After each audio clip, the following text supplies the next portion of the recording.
Okay, I'm going to do a little tutorial here about construction. I grew up with construction long before I got into computer sciences. I'm from the Midwest, from a farming community, and worked on construction all during my college years. And well, in as part-time, I invented the electric construction nail gun.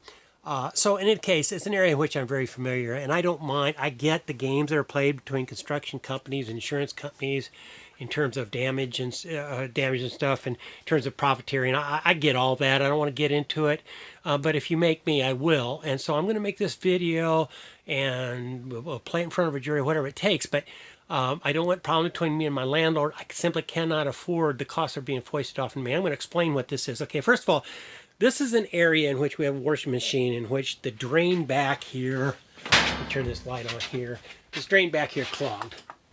A relatively simple proposition. We happened to be out of the house at the time when it clogged. The washer was running and it overflowed this area. So you got 3 cycles of water that then dumped on the floor here. Okay? And you have the water heater back here. Now, I want to step back. Now, the problem is, of course, it flooded this area here, and you see where they cut out the carpet. And essentially all this here that didn't cut out is dry, okay? Now it so happened, and you can see the imprints on the floor, I had heavy furniture sitting here, back to back. And it so happened that it compressed the carpet and blocked the water from getting back there. And as you can see, there is no water whatsoever on this outside wall. No damage, no indication, no moisture, no anything to this wall. There's no reason for this outside wall to be removed, right, or have anything done to it. Same with this area here, okay? It just happened, as I said, this was all blocked off. Now this here was soaking wet. It happened to form a little channel right here. And so this was full of water at the time. But none of this is all just stone dry. And I invite anybody to come over and look at it and feel. And you see, it's never been touched by water. Okay, so I take this whole thing here. So there's no reason to touch this.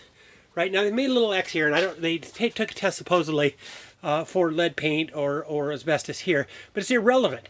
The issue, if I understand the state environmentalist about this, the issue is the dust raised if they deconstruct this. If they don't have to deconstruct it, no dust. So that takes the area back to here. And if you look the way, step back here, see if I get it. Okay, this standalone area, beginning from, we see that wall switch there and where the trash can, okay, this used to be, the way that, well, this is a porch on the outside of a building built in the 70s. So this area here where that water heater and that washer and dryer are was a originally it was just the house. This is stucco here. This surface here is stucco. This was stucco, and this is the outside house. This is a patio door here. Bedrooms in there. And of course you can see the outside light. So this was the outside wall. Somebody came along here in the early either late 70s or early 80s and put this and they stubbed on this laundry room out here, and it is a cobbled together mess. It's not to code, it's not standard. It has always been a disaster back here. That's one issue. Fine. I'm not gonna. And over the years, they patched it together and added new stuff. But this is a disaster. Everything about it's non-standard. Nothing about it is to code. Nothing, whatever. Fine. But that was done, like I said, in the probably late 70s, possibly early 80s, though I don't think that late. Okay, so now, then they come along, and all of this area here, they added these porches. Now, if you look really, really carefully here, and you know anything about construction, you'll see that this originally standalone piece, this here that was added on, is external of that, okay? It's not dependent upon it. It's got these rafters that come through are run all the way from here. This support here comes across and existed here before this was built out. So this piece here comes across. That's stubbed onto that. So that takes the load for all that. That's how all these rafters are. If you see back here, all these rafters, they run from there lengthwise all the way down. So require no additional support. And then this, when they extended the ceiling out around this, and then to make this porch back here, they just wrapped around. You can see this, the 2x4 here. See this 2x4 here? They wrapped it around the existing structure that was there, that stubbed out piece of crap building there. They put this door in here. Okay, and we'll go to the other side and see how it's framed in. And you can see the way that was framed in is that this was, again, where my hand here is, this is the original structure. Then this was stubbed on to make the frame for that door. So all of that is additive. This is that original structure again. This is the back side of it. It's a paneled door. This is the back side of the laundry room. There's a storage area in here. And it too is flooded. It's got a tile floor in it. Okay, so all of that, if you took all that down, there's no load-bearing walls here. You tear that all down, the supports and stuff, by these rafters and stuff, and there's one run on the inside of that, and it's a standalone unit, right? You can take that all down, nothing else outside here gets affected. This again, we're on the other side now, is the continuation of the outside wall. This is the other original patio door that was there. And then, so you can see this is just, this outside building was tacked on first. Then these things, if you can see back in here, those 4x8s, or 2x8s were tied on outside of that existing structure. See, this is outside of. If you look, this piece here, it's outside. You can even see the gap there. See, there's a gap. So this is outside. It's completely independent of. In other words, this structure here was not nailed to this board here.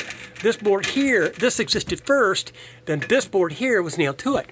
If it was fastened on, it doesn't look like it was. But in any case, so this came down here. They appended all of this stuff here, everything from this mouse picture all the way to my right here, was all appended as add-on stuff.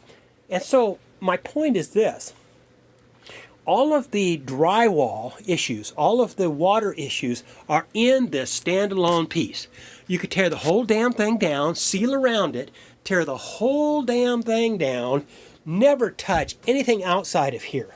Now, carpet replacement's another issue, and for the carpet replacement, you just need to get stuff off the floor. You don't have to worry about wall hanging stuff. You don't have to worry about dust. You don't have to worry about all the stuff that's hanging here. But you do have to get stuff off the floor, which I can do. That's not a problem.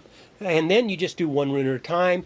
You want to move this stuff from this room, you clear it out, put it in this room here, lay the carpet, and then you take everything that was in that room, and then you take everything that was in this room, and you put it in that room, and then lay the carpet in here. Easy peasy stuff. And that doesn't cost me thousands of dollars out of my pocket as a tenant to accommodate the profiteering that these people want to do, the insurance company, to do this whole entire area. It's just not necessary. There's no water out here. The water only got to this area where they cut out. They cut out everything where the water is. The water was in this closet. It was in this area here. It was in this area right here. And it was, of course, inside the walls of this. This, by the way, is the original exterior walls. You can tell by these pipes cut in here. So as a matter of construction, this is easy peasy stuff. If somebody came to me as an independent contractor back in the Midwest when I was doing this, this basic, oh, I'm fine. You knock down this area, this one standalone, we would call it a lean-to back in the Midwest. You take the lean-to out, because it's leaning up against this house. That's the only support for it. In any case, so you take out the lean-to. This stuff stays standing because it's all independently supported by the rafterwork, stuff like that. You tear it down, you wrap around it as you're doing it. This is really painless. It's frankly at most a couple days work. The quality of this work back here, and again, those are not load-bearing walls. So there's just nothing here that's significant or problematic. But probably spend more time moving these appliances to get them out, and of course to get the plumbing and issues to deal with it. But this is just not as big a problem as they're trying to make it. And I don't mind if they want to, if they want to rip off insurance companies, want to let them. That's between them and the landlord and all that. I'm not going to debate all that. It's just the world we live in, unfortunately. But when it comes out of my pocket as a tenant, I'm the innocent person here. All that ever happened to me, I didn't have anything to do with it. I just started renting here a couple years ago, and long before that, this drain here, which is, by the way, electrical PVC, not even plumbing grade PVC, but it's electrical PVC conduit that they put in here and use it for drainage material because it squares off to a square T at the end of it instead of a rounded off plumbing T. Anyway, that's another story, but that's typical of the work that's done in that particular lean-to. So, but none of that's my fault. I'm just a tenant. I came in here in 2018, happy to be here. Wonderful landlords. The leasing company has just been awesome. Megan is just a nice person to deal with.